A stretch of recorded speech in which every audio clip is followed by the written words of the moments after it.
ఎన్నికల ప్రచారానికి వాలంటీర్లను దూరంగా ఉంచాలని ఓవైపు ఎన్నికల సంఘం స్పష్టమైన ఆదేశాలు ఇస్తున్నా అవి బుట్టదాఖలవుతున్నాయి. అధికార వైసీపీ నేతలు మాత్రం వాలంటీర్ సేవలను దూరం పెట్టలేకపోతున్నారు. ప్రతి ఓటరు వివరాలు సేకరించిన వాలంటీర్ను ఎన్నికల ప్రచారంలో వాడుకునేందుకు వైసీపీ నేతలు బరితెగిస్తున్నారు. ఉద్యోగాలకు రాజీనామా చేయండి, అధికారంలోకి వచ్చిన వెంటనే మళ్లీ తీసుకుంటామంటూ ఎమ్మెల్యేలు వాలంటీర్లను ఆదేశిస్తున్నారు.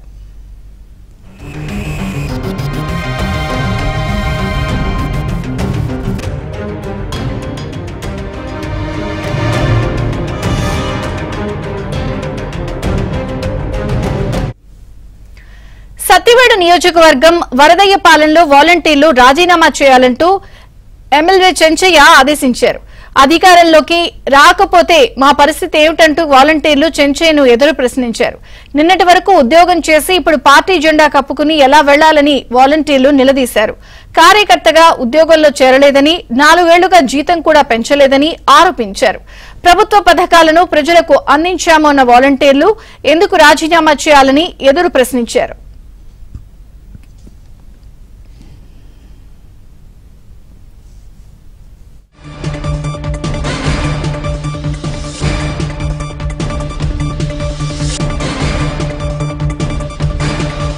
ఇట్లా కాదు సార్, ఇప్పుడు మేము ఆల్రెడీ 5 సంవత్సరాలు 4 సంవత్సరాలు చేసినా కూడా మాకు ఒక ఈడుకులు అనేది కూడా పెట్టలా.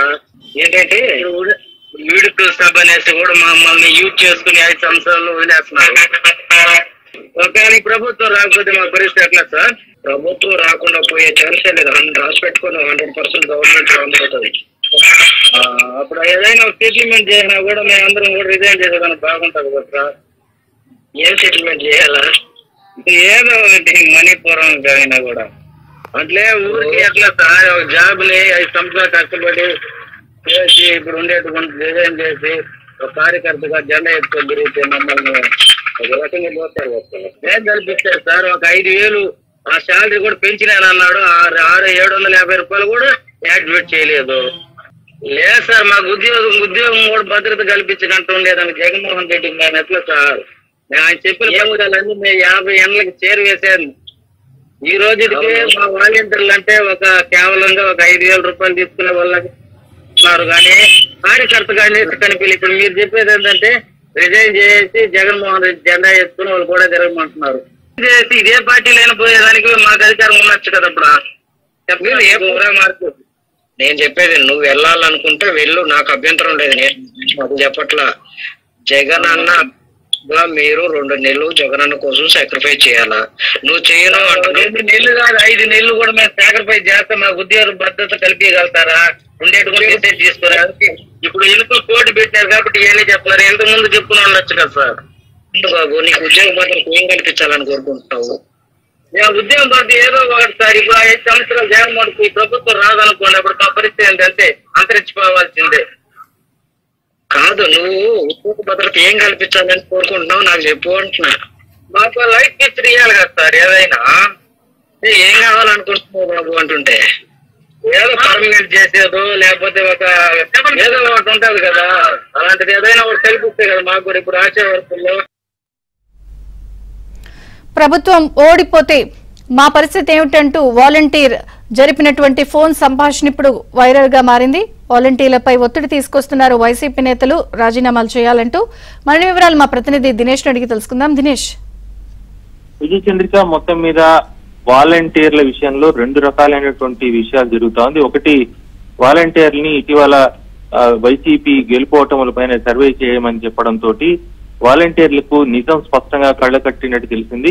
వైసీపీ మళ్లీ అధికారంలోకి రావడం పైన ఉన్న సందిగ్ధత వాళ్లకు క్లారిటీ వచ్చింది. ఈ నేపథ్యంలో వాలంటరీ పోస్ట్ కి రాజీనామా చేయాలని చేస్తున్న ఒత్తిడికి వాళ్ళు వ్యతిరేకిస్తున్నారు. మళ్లీ ప్రభుత్వం రాకపోతే తాముకు ఉద్యోగం ఉండదనే విషయం వాళ్ళకి స్పష్టమైపోయింది. ఈ నేపథ్యంలో మళ్లీ వస్తాము, మీకే ఇస్తాము అంటే కూడా రాదనే విషయం వాళ్ళకి క్లారిటీ రావడంతో రాని పార్టీకి రాజీనామా చేసి తమ భవిష్యత్తును కోల్పోవడం ఎందుకనేటువంటి క్లారిటీ వాలంటీర్లకు వచ్చేసింది. మరోవైపు నిన్న చంద్రబాబు నాయుడు కూడా మాట్లాడుతూ వాలంటీర్లు సీఎం పైగా జీతాలు కూడా పెంచుతామని చెప్పి ఆయన స్పష్టం చేశారు. మరి స్కిల్ డెవలప్మెంట్ చేసి మరింత జీతాలు పెరిగే విధంగా కూడా వాలంటీర్ల పట్ల శ్రద్ధ తీసుకుంటామని చెప్పి కూడా స్పష్టం చేయడంతో వాలంటీర్లలో వైసీపీకి సంబంధించినటువంటి గెలుపోటములపైన స్పష్టత రావడంతో ఈ సంభాషణలో స్పష్టంగా తాము వైసీపీ తరఫున పనిచేయడానికి రాజీనామాలు చేసి రామని చెప్పడం జరిగింది. దాంతో పాటు భవిష్యత్తులో రాకపోతే ఏంటని కూడా స్పష్టంగా అవతల అడిగినటువంటి వారిని కూడా ప్రశ్నించడం జరిగింది. దీంతో ఈ విషయం వైరల్ అయింది. వైసీపీ రాదు అనేటువంటి క్లారిటీ వైసీపీకి సంబంధించినటువంటి వాళ్లే ఈ యొక్క సర్వే ద్వారా వాలంటీర్ల ద్వారా తెలుసుకోవడం కూడా జరగడంతో ఈ యొక్క సంభాషణ రాష్ట్రం అంతా కూడా వైరల్ అయింది. విజయచంద్రిక. Thank you Dinesh.